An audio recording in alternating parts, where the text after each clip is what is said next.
नमस्कार। आप हमारे नए मित्र हैं तो चैनल को सब्सक्राइब करके ऑल बटन ज़रूर प्रेस कर लीजिएगा ताकि हर रोज़ आपको मेरी कहानी मिले। बहू, तुम्हारे मायके से जो साड़ी आई थी मेरे लिए हमें पसंद नहीं आया। मैं इतनी सस्ती साड़ी नहीं पहनती हूँ। ये साड़ी मैं नौकरानी को दे रही हूँ।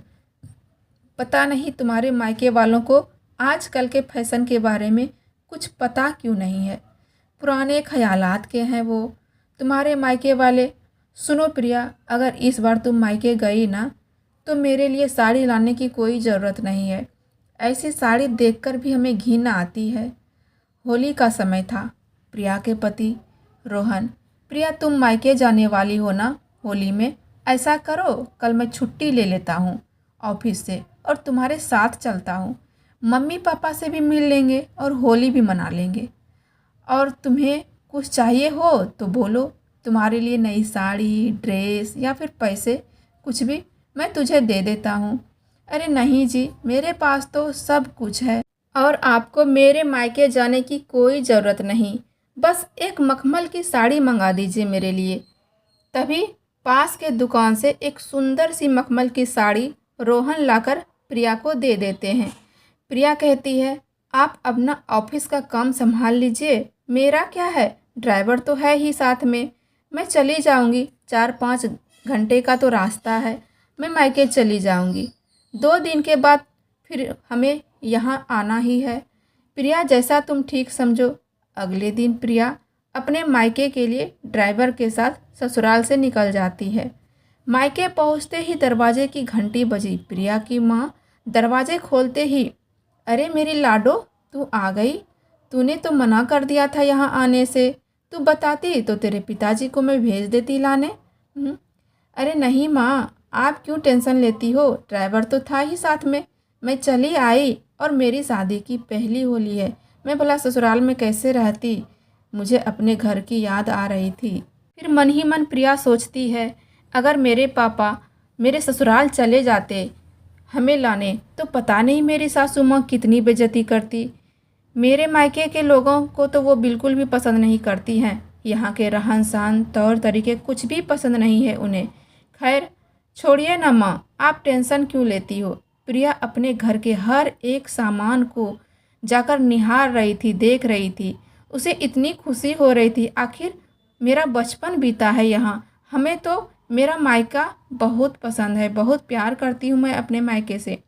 इतना कहते हुए प्रिया इमोशनल हो जाती है। कुछ देर बाद प्रिया की सहेली मिलने आती है और कहती है, प्रिया तुम्हारे ससुराल वाले कैसे हैं, सब ठीक तो है ना? सुनो, मेरी शादी होने वाली है, तू अपने पति का नंबर तो दे, मैं अभी जीजाजी को फ़ोन लगाती हूँ और उन्हें भी बुला लेती हूँ। तू तो यहीं है, जीजाजी अगर आ जाएंगे शादी में तो और भी मज़ा आ जाएगा। अरे सुमन, तू क्यों परेशान हो रही है, मैं तेरे जीजाजी को फ़ोन कर दूंगी, वो आ जाएंगे। अपनी सहेली सुमन के घर जाते ही मन ही मन सोचती है प्रिया, अगर मेरे पति यहाँ आ जाएंगे तो वो फिर से हमें ताना सुनाएंगे। मेरे पति को भी मेरे मायके का रहन सहन बिल्कुल भी पसंद नहीं है। वो ताना देंगे, हमें बहुत बुरा लगेगा कि तुम्हारे मायके वाले ऐसे हैं और वैसे हैं, इसलिए मैं उन्हें नहीं बुलाऊंगी। अगले ही दिन प्रिया के पति का फ़ोन आता है, प्रिया होली भी ख़त्म हो चुका है, तुम अब घर आ जाओ। सुनिए जी, आप बुरा ना माने तो एक बात कहूँ, मेरी सहेली सुमन की शादी होने वाली है, 2 दिन और रुक जाती हूँ। अरे क्या कह रही हो, फिर तो मैं भी आता हूँ। अरे नहीं जी, अगर सुमन हमें कहती आपको बुलाने को तो मैं बुला लेती, पर ऐसा कुछ भी नहीं है, वो नहीं बोली हमें। अच्छा फिर तो ठीक है, प्रिया शादी के बाद तुम आ जाना। 2 दिन बाद सुमन की शादी भी हो जाती है। फिर प्रिया के पति का फ़ोन आता है, अब तो आ जाओ, माँ ने आज घर पर पूजा रखा है। हाँ जी ठीक है, आज ही मैं सुबह सुबह निकल रही हूँ। शाम होते ही प्रिया अपने ससुराल पहुँच जाती है। पूजा होने के कुछ देर पहले ही प्रिया अपने कमरे से मखमल की साड़ी लाकर अपनी सासू माँ को देती है। माँ जी, ये साड़ी माँ ने भिजवाया है आपके लिए, पहन लीजिए। तभी पड़ोस की एक चाची आती है, कहती है, सुजाता जी आपकी साड़ी तो बहुत खूबसूरत है। अरे हाँ हाँ, क्यों नहीं, समधन ने भिजवाया है मेरे लिए, इस बार की साड़ी तो सचमुच बहुत खूबसूरत है। तभी रोहन प्रिया से कहते हैं, प्रिया तूने माँ से झूठ क्यों बोला कि ये साड़ी तुम्हारी माँ ने भिजवाया है? जबकि ये साड़ी मैंने तुझे खरीद के दिया था जाते समय। और तो और तुम्हारी सहेली सुमन का भी फ़ोन आया था, वो हमसे झगड़ा भी कर रही थी कि जीजाजी आप मेरी शादी में क्यों नहीं आए। तूने तो कहा कि सुमन ने हमें बुलाया ही नहीं। तुम क्यों झूठ बोल रही हो प्रिया, हमें तो कुछ समझ नहीं आ रहा, आखिर क्या बात है। ये साड़ी तुम्हारे मायके जाते समय हमने तुझे खरीद कर दिया था, फिर तुम कह रही हो कि तुम्हारी माँ जी ने भिजवाया है। अब बताओ सच क्या है। तभी प्रिया अपने कमरे में जाकर रोने लगती है और कहती है, हाँ हाँ, अगर आप सब इसी तरह मेरे मायके वालों के ऊपर उंगली उठाते रहेंगे, उनके संस्कार और रहन सहन को भला बुरा कहते रहेंगे, तो मैं इसी तरह झूठ बोलती रहूँगी। आखिर वो मेरा घर है, मैं वहाँ का बुराई नहीं सुन सकती। ये कैसे हो सकता है, जहाँ मेरा बचपन बीता है, जहाँ अपने जान से भी ज़्यादा प्यार करने वाले लोग मेरे माता पिता हैं। जब भी आप मेरे मायके जाते हैं तो मेरे मायके का मजाक उड़ाते हैं, वहाँ के सामान, वहाँ के लोगों की बोली चाली, उसके ऊपर हंसी उड़ाते हैं।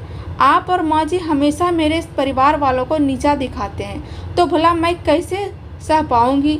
इसलिए हमने आपसे झूठ कहा था कि सुमन ने आपको शादी में नहीं बुलाया। अगर आप वहाँ जाते तो फिर से वहाँ मजाक उड़ाते। माँ जी की साड़ी मेरी माँ ने दिया है, हमें लगा वहाँ की साड़ी माँ जी पहनेंगी नहीं और लोगों के सामने मेरा मजाक भी उड़ाएंगी, इसलिए हमने आपसे साड़ी मंगवाई थी मखमल की। ये कहते हुए प्रिया जोर जोर से रोने लगी। सामने खड़ी सासू माँ सब सुन रही थी। आज उन्हें अपनी गलती का एहसास हो गया था। माफ़ी मांगते हुए कहती है, बहू हमें माफ़ कर दो, मैं समझ ही नहीं पाई। जिस लड़की से हमने अपने बेटे का रिश्ता तय कर दिया था, उसके रिश्तेदार और घर वाले भी तो हमारे अपने हैं, जो जैसे भी हैं बहुत अच्छे हैं। प्रिया, अब तुझे आगे से शिकायत का मौका नहीं मिलेगा मेरी तरफ से, बल्कि मैं तुम्हारी माँ को फ़ोन करके खुद माफ़ी मांगूंगी। कुछ देर बाद पूजा समाप्त हो जाता है। पंडित जी के जाने के बाद प्रिया घर के लोगों के लिए खाना बनाती है और सब इकट्ठे बैठकर खाना खाते हैं। आज प्रिया के दिल से डर भय सब मिट चुका था, सब निकल चुका था। आज उसे अपने मायके जैसा एहसास ससुराल में हो रहा था। आज प्रिया अपनी सासू माँ और पति के साथ खुलकर बातें कर रही थी और अब आगे से उसे झूठ बोलने की कोई भी ज़रूरत नहीं थी।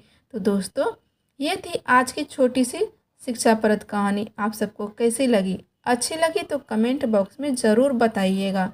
फिर मिलते हैं। हर हर महादेव। धन्यवाद।